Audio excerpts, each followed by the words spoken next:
Welcome. Today we're talking to a very special guest, an established Microsoft security expert, about the current security environment and how it is impacting users and businesses. Pam, good afternoon. Hello, it's great to be here. Yeah, great to see you. I finally made it up to the Redmond campus. I'm here with Christos.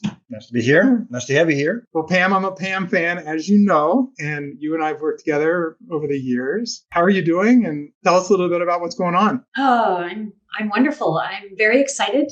For those of you who don't know me, I am a standards person, and my role is Director of Identity Standards. And what that means is I get to travel, and travel has started again. Just this week, I got to hang out with a whole bunch of people I haven't seen in several years. So life is good.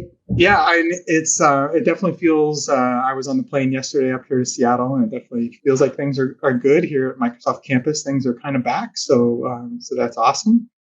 Clearly, the world's changed a lot in the last 2 years. And anything that specifically kind of pops out of like some of the different things that you've seen or you've learned over the last 2 years? Yeah, I've had a great experience in the last couple of years because these 2 years are the years that I managed to build my team. So one of the great things that in the last couple of years that have really stood out for me is that I've been able to hire and I've been able to see what it's like to, bring someone into the industry and try to get them used to it. And it's a bit challenging in the pandemic because we didn't get to actually meet for over a year after we started working together. But it's a huge one for me, is just the excitement of hiring in some new team members. Yeah, that's awesome. I know you and I worked together prior to the pandemic, specifically around some of the work that you were doing with the analysts. Just take a few minutes or seconds or however much you want to talk a little bit about what is it that you do with analysts and kind of like what's top of mind for the analyst right now. Sure. So in the identity and access management world, there are several analyst companies that help customers to, understand the landscape, right? And they do it in a vendor agnostic way, which is very useful for everyone. So we as Microsoft work with those analysts to educate about what our product does. And then we are also, for many of them, we also use their services, and they give us some, vendor agnostic views of the world as well, so that, we're not breathing our own exhaust, if that makes any sense. And so right now there's some really interesting things going on there. The analysts, and so when I say the analysts, I mean Gartner, Forrester, IDC, Cooper. So if all of you out there recognize those names, you'll get a sense of what I'm talking about. But what's happening in the analyst world right now is that there are new interesting quadrants evolving. Okay. So if you look at Gartner's cybersecurity trends for 2022, they have talked about a new quadrant called ITDR, Identity, Threat, Detection, and Response. Mm-hmm. And that's really all about how do we apply the best practices of security to the identity world specifically. Nice. Wow, I was not aware, but that sounds amazing. That's a perfect setup for what we want to talk to you about today. In preparing for this, I went back and read a couple emails, specifically back from March of 2020. And I specifically remember having a thought process in my head, which was, we've spent the last 20 or 25 years building these corporations and building these firewalls and essentially building a perimeter for security and identity and so forth and so on. And the fear moment that I had back then was when we got that email at Microsoft on the 23rd of March telling everyone to grab their laptops, grab their personal belongings, desk and chairs and whatever they needed to grab and take it home and go work from home. Is the fear moment I had was holy smokes, did the perimeter just completely collapse? PCs were leaving the corporate network, employees were working remote, whether it was, from their home across seas or wherever it may have been. So it was a real defining moment for the industry and security and breaking down the perimeter. Any thoughts on kind of, did you have that same fear moment? And is it something that the analysts talk about, or maybe share a little bit of your thoughts there?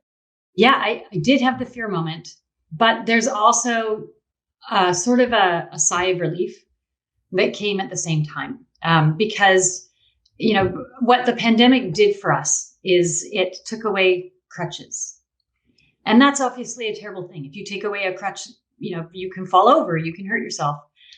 But in this case, the perimeter, having a network perimeter is sort of a way to cure all diseases, right? And because you can monitor the network, you can see what's happening in the corporate network, and you can stop it. It's only happening in one place. But when the pandemic happened and everybody went home, suddenly things that the users were still doing the same thing they were doing every day, but now on a network that wasn't monitored, right? And so what happened was we ended up finding, in some sense, the dark areas, right? The sort of the back alleys where we were compensating because with our corporate networks. And those include, the big one was overprivilege, right? There were people who just accumulated more authorizations, more permissions than they were allowed. And it didn't really matter because on the corporate network level, you could just sort of cut that stuff off. And as soon as they got to their homes, then, those avenues were not as well protected, right? Yeah. So from my perspective, the pandemic was in the long-term good. It's short-term pain, but it has actually resulted in us being more rigorous about things like overprivilege. Yeah, that's interesting. Do you think that the pandemic has brought a permanent change in how we work and how we will work in the future, not only for security, but also for how enterprises adjusted to the pandemic? I absolutely think it will change it. And it's not, whether we're remote or not remote. What had to happen is we had to think through the processes. We had to think about the ceremonies, right? Of how are we bringing people into work? How are we giving them extra privileges? And how is it self-service? Is it a help desk somewhere else? All of that, all of those processes have gotten a lot more rigorous over the pandemic, and that's just not going to change, because once it's rigorous, you can so much better govern what happens. You have far more visibility into everything. That's definitely interesting. And there's a follow-up question to that. With the pandemic forcing people to adapt and forcing enterprises to adapt, we saw a massive acceleration in cloud adoption. So companies that would say, we're not ready for the cloud yet, we might take a little bit more time. Suddenly they moved forward with 10-year plans that had on the shelf and went into a cloud first world because they had to. Otherwise, they wouldn't be able to serve their customers and their employees. Do you feel that that's the case? Like, is that what you're seeing in enterprises today? Yep, absolutely. It's very different for different groups as well. Yep.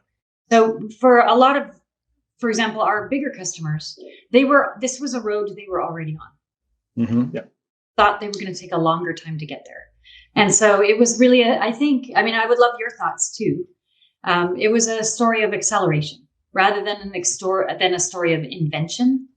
Mm-hmm. Whereas, there were segments that, that we worked with where it really was invention. So for example, in education, nobody was really planning on turning their entire education program into a remote program anytime soon. And so, in those areas like education, it was a different world. It was not just, we're going to speed up plans we've already made.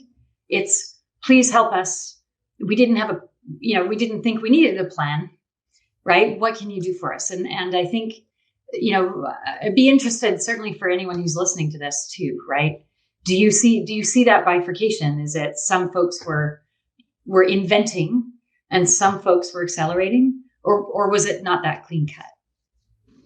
Yeah, it's interesting. When you think about my specific background, leading Windows Server and Windows XP SP2 through the early 2000s, and specifically the transition at that time to focus on the Trustworthy Computing Initiative. You think about that was back in the early 2000s. And when you think about how far we've come from the 2003 to 2020, how much progress was made, and then how much progress was made from 2020 to 2022, it's absolutely mind-blowing and fascinating. And I think that's really what we're focused on. It's just how fast companies accelerated. And I think from an industry perspective, it really was really healthy.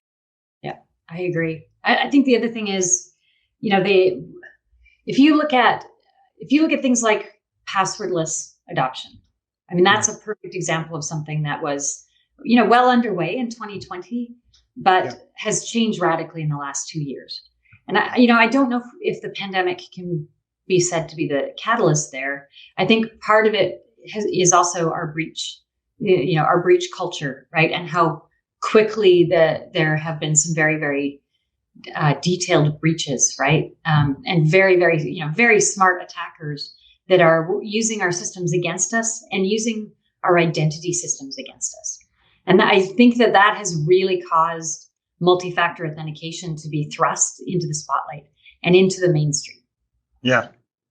Yes, unfortunately. And we're not making their lives harder. We're actually making their lives easier because a lot of bad practices have propagated, especially after the perimeter has fallen and we opened up things.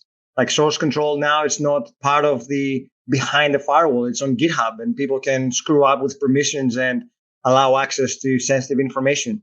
And we saw that with, 2 weeks ago with somebody getting access to all of 2 key tokens and being able to breach Travis CI and NPM, which are major platforms for developers, not to mention larger enterprises. So we're seeing that the perimeter has fallen, and now all the bad practices are being exposed into the sunlight, and we need to be a lot more careful.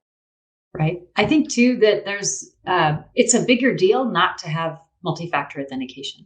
In fact, one of my colleagues, Alex Weinert, who's the director of identity security, he was quoted last year, and his quote was simply that if you don't have multi-factor authentication, you are not serious about security. And I don't think you can get much more. Yes, that's a bold statement. And not just any 2-factor authentication. Ideally, you want FIDO. You also want something like authenticator apps. Please avoid, and you probably know that better than me, please avoid SMS multi-factor authentication because that's the weakest one. But going back to something you said earlier on, and this is very pertinent to what we're doing these days in our team, it's about identity governance. You talked about overprivileged accounts, people having access as they move through the companies, getting all these permissions given to their accounts, added to groups, and having sensitive information available to them when they don't really need it anymore for their job. It's becoming a major issue for enterprises. And as they scale up as well, it becomes extremely hard to manually monitor all these things and make sure that people are not overprivileged. So what can you tell us about identity governance, and what is your take on that? I love identity governance. It's the best. It's so much fun.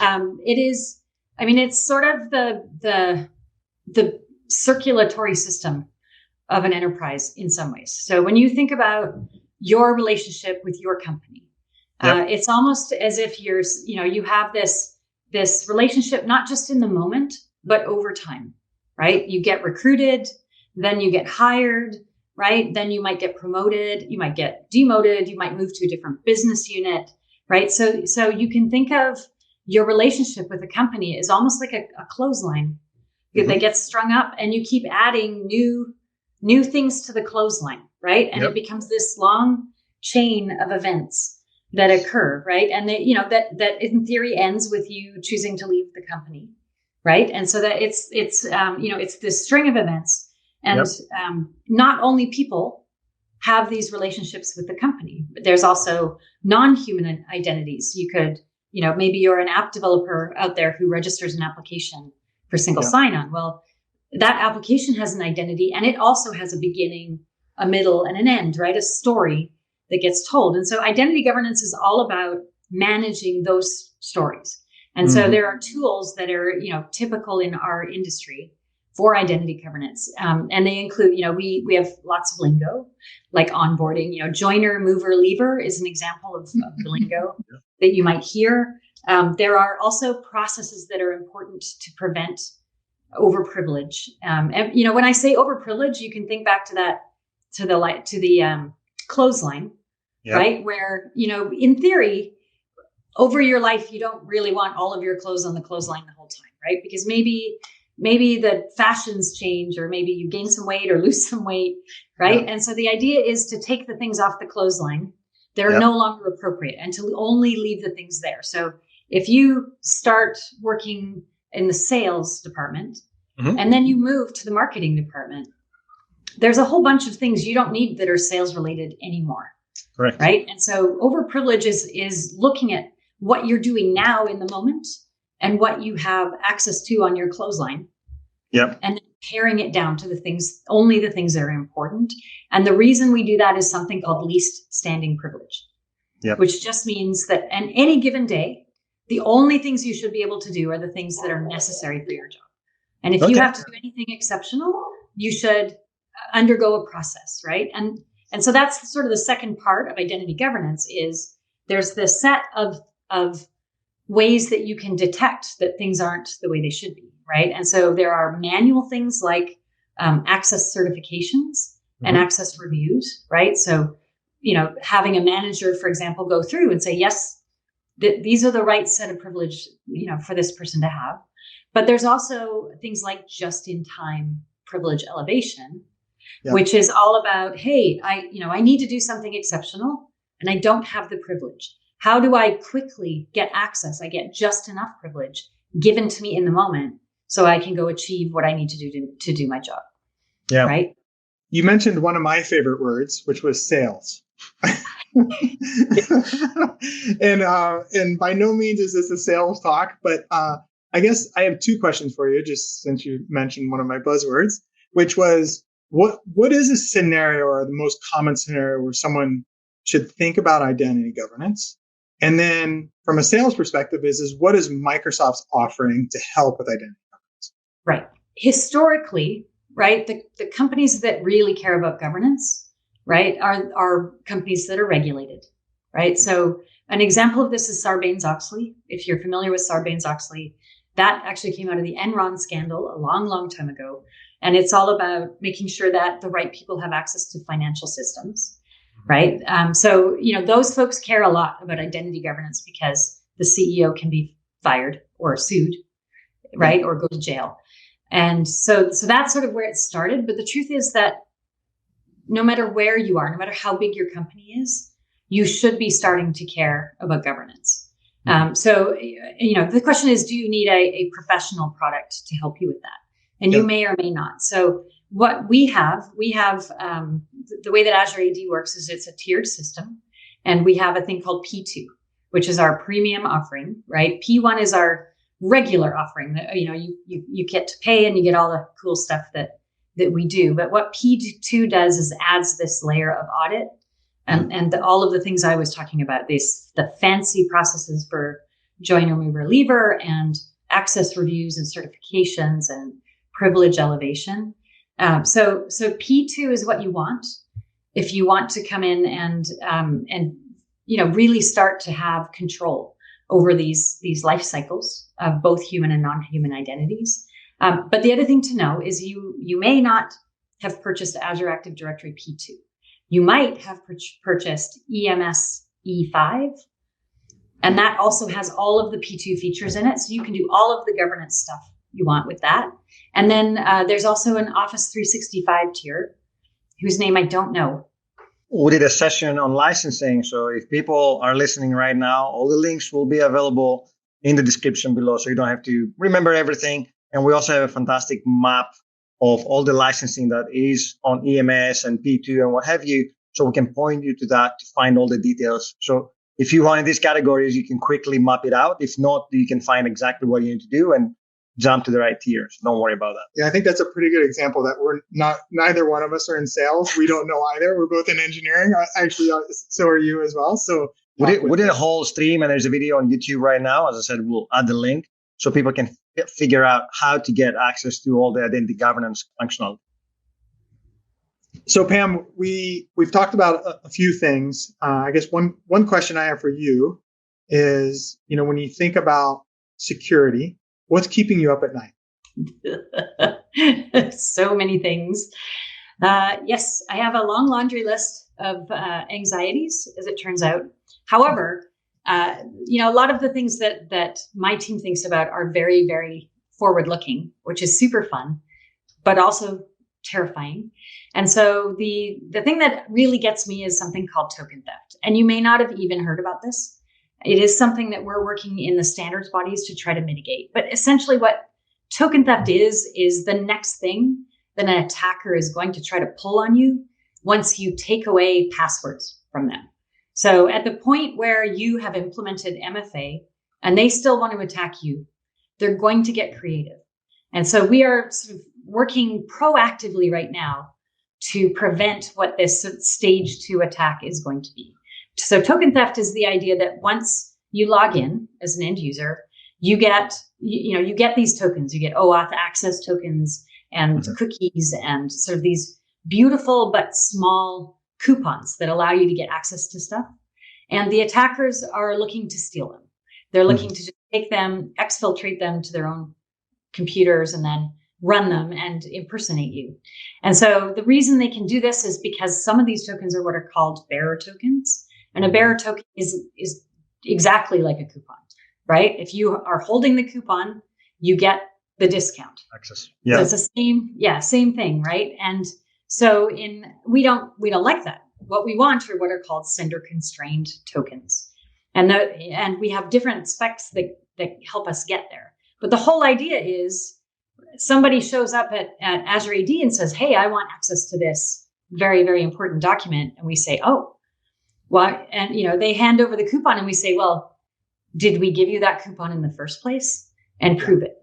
And so that's the new frontier of preventing token theft, is something called demonstration of proof of possession. And it is an IETF specification. And if you are of the especially geeky persuasion, we will put a link in so you can take a look at it and read it. Wow. There you go. For all our geek audiences out there. Is that where token binding comes into play as well? Is that one of the methods that we're trying to apply for token theft or preventing token theft?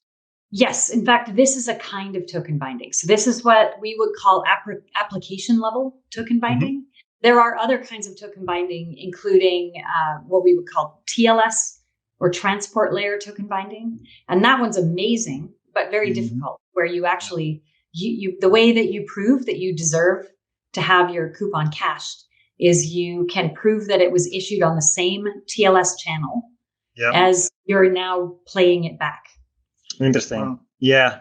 It kind of comes full circle. I mean, for the audience, this is completely unscripted, but when you think about IGA and the importance of IGA, right, is those that have tokens have access to systems. And so the more people that you can restrict or prevent to get the tokens, the less vulnerable the attack surface is for these attackers to attack until they have implemented these new standards, correct? Oh, yeah, that's such a good point. In fact, somebody the other day called governance preventative security, which I think was amazing, right? Yeah. And the difference really is when somebody's overprivileged and you discover it and can say, oh, we should really fix that. And you go fix it.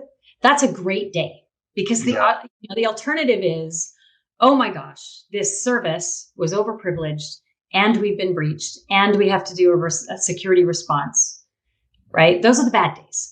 Yeah. Yeah. So preventative is definitely the way to go. Wow, this is cool. It is cool. Yeah, awesome. Preventative security, I love it. getting ahead of the attackers, because it's interesting. I know it's interesting because if you think about it, people are not attacking browsers. They're not attacking operating systems anymore. They're not even messing with man-in-the-middle attacks. They go straight to the destination. They bypass all these and they just grab the cookie and they walk away, or the token. Again, the attackers are moving the goalpost all the time, and we usually play catch up with them, but being able to preventatively stop them from getting access to overprivileged tokens, it will be fantastic. And we can do that. We have the tools today. So it's all about applying them, which is my next question. Where can our listeners go to find more information about all these things? Or where are you going to be, Pam? Where can our audience go listen to you? Find you. You're fascinating. You have a ton of experience and knowledge. I started telling everyone I'm a Pam fan. So where can they learn more? So you can find me. In fact, it is conference season coming up here. So you can find me at the RSA conference in San Francisco. That's the 6th to the 9th. And then following that is the Identiverse conference. And if you haven't been there, that's an amazing place to go. Find other people who are in the same boat as you as implementers. And that is, I think, the 21st to the 25th of June. And then there's also EIC, which is the European Identity and Cloud Conference. And that's in May, in fact. I think that's even a little bit earlier. So I will be at all of these conferences, and I love to have people come up and say hi. So don't be shy. And for people that can attend, are these sessions going to be recorded so they can catch them offline? Do you know at all? I think all of those are hybrid, so you will be able to catch the different talks and stuff. So, but ideally, you want them to come and say hi to you. I love it. Yeah, exactly. Well, this has been amazing. Yeah, this has been really fascinating. I personally want to thank you. I know how busy you are. I know you're traveling, and it's taken us a while to get this together. But I want to thank you for taking the time and all the work that you do for Microsoft, especially around security and keeping companies and users secure. Yep. So thank you. And for people that want to learn more about these things, we have a fantastic blog post. There will be a link just below from our CVP, Shu Bon, that has a summary of all the activities that we're doing these days, including stuff with Microsoft Learn, where you can actually learn for free how to apply identity governance and how to get a tenant to play around with. You can't have a tenant. You can find everything in the description below. And if you're watching us on YouTube, make sure to like and subscribe, because we have a ton of shows and activities happening on our channel. So I want to thank everyone for watching us. Thank you to Pam for joining us remotely, maybe next time in person in the same room. And we'll see you all soon. Thank you.